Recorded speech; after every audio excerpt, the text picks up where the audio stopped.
بسم اللہ الرحمن الرحیم۔ السلام علیکم معزز ناظرین۔ قریش نے جب یہ دیکھا کہ اسلام کی علی الاعلان دعوت دی جا رہی ہے اور کلم کلا بت پرستی کی برائیاں بیان کی جا رہی ہے تو قریش اس کو برداشت نہ کر سکے اور جو ایک خدا کی طرف بلا رہا تھا اس کی دشمنی اور عداوت پر کمر بستہ اور توحید کے مقابلہ کے لیے تیار ہو گئے اور یہ تہیہ کر لیا کہ آپ علیہ السلام کو اس قدر تکلیف اور ایذا پہنچائی جائے کہ آپ صلی اللہ علیہ وسلم دعوت اسلام سے باز آ جائے۔ معجم طبرانی میں منیب غامدی رضی اللہ عنہ سے مروی ہے کہ میں نے رسول اللہ صلی اللہ علیہ وسلم کو دیکھا، لوگوں کو یہ فرماتے تھے، اے لوگو لا الہ الا اللہ کہو فلاح پاؤ گے، مگر بعض بد نصیب تو آپ کو گالیاں دیتے تھے اور آپ صلی اللہ علیہ وسلم پر تھوکتے اور بعض آپ صلی اللہ علیہ وسلم پر خاک ڈالتے۔ اسی طرح دوپہر ہو گئی، اس وقت ایک لڑکی پانی لے کر آئی اور آپ علیہ السلام کے چہرے انور اور دست مبارک کو دھویا۔ میں نے دریافت کیا یہ کون ہے؟ لوگوں نے کہا یہ آپ صلی اللہ علیہ وسلم کی صاحبزادی زینب ہے۔ طارق ابن عبداللہ المحاربی رضی اللہ عنہ سے مروی ہے کہ میں نے رسول اللہ صلی اللہ علیہ وسلم کو بازار ذی المجاز میں دیکھا کہ یہ فرماتے جاتے تھے کہ اے لوگو لا الہ الا اللہ کہو فلاح پاؤ گے، اور ایک شخص آپ صلی اللہ علیہ وسلم کے پیچھے پیچھے پتھر مارتا جاتا تھا جس سے جسم مبارک خون آلود ہو گیا اور ساتھ کہتا جاتا تھا یا ایھا الناس لا تطیعوہ فانہ کذاب، اے لوگو اس کی بات نہ سننا یہ جھوٹا ہے۔ بنی کنانہ کے ایک شیخ کہتے ہیں کہ میں نے نبی کریم صلی اللہ علیہ وسلم کو بازار ذی المجاز میں دیکھا، یہ فرماتے تھے اے لوگو لا الہ الا اللہ کہو فلاح پاؤ گے، اور ابو جہل آپ صلی اللہ علیہ وسلم پر مٹی پھینکتا تھا اور یہ کہتا تھا اے لوگو تم اس کے دھوکہ میں نہ آنا، یہ تم کو لات اور عزا سے چڑھانا چاہتا ہے۔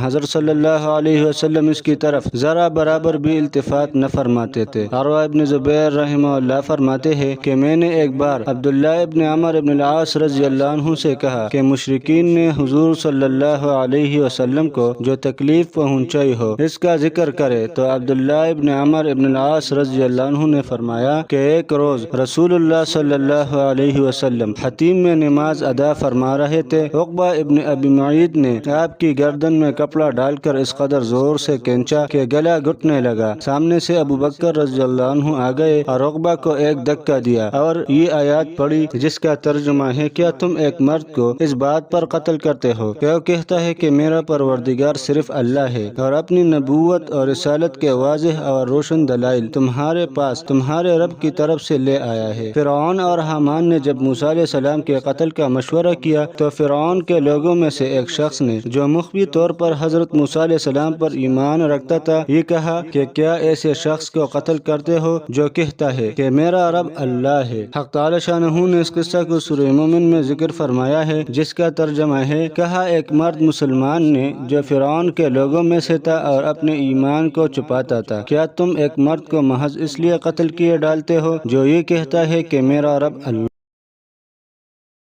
کو مارتے جاتے ہیں اور یہ کہتے جاتے ہیں تو نے ہی تمام معبودوں کو ایک معبود بنا دیا۔ ہم میں سے کسی کی ہمت نہ ہوئی کہ آپ کے قریب جائے اور آپ علیہ السلام کو دشمنوں سے چڑھائے۔ حسن اتفاق سے ابوبکر رضی اللہ عنہ آ گئے اور دشمنوں کے غول میں گھس پڑے، ایک مکہ اس کے اور ایک گونسا اس کے رسید کیا، اور جس طرح اس مرد مومن نے فرعون اور حامان کو کہتا تھا اتقتلون رجلا ان یقول ربی اللہ، اسی طرح ابوبکر رضی اللہ عنہ نے اس وقت کفار سے مخاطب ہو کر کہا افسوس کیا تم ایسے مرد کو قتل کرتے ہو جو یہ کہتا ہے کہ میرا رب اللہ ہے۔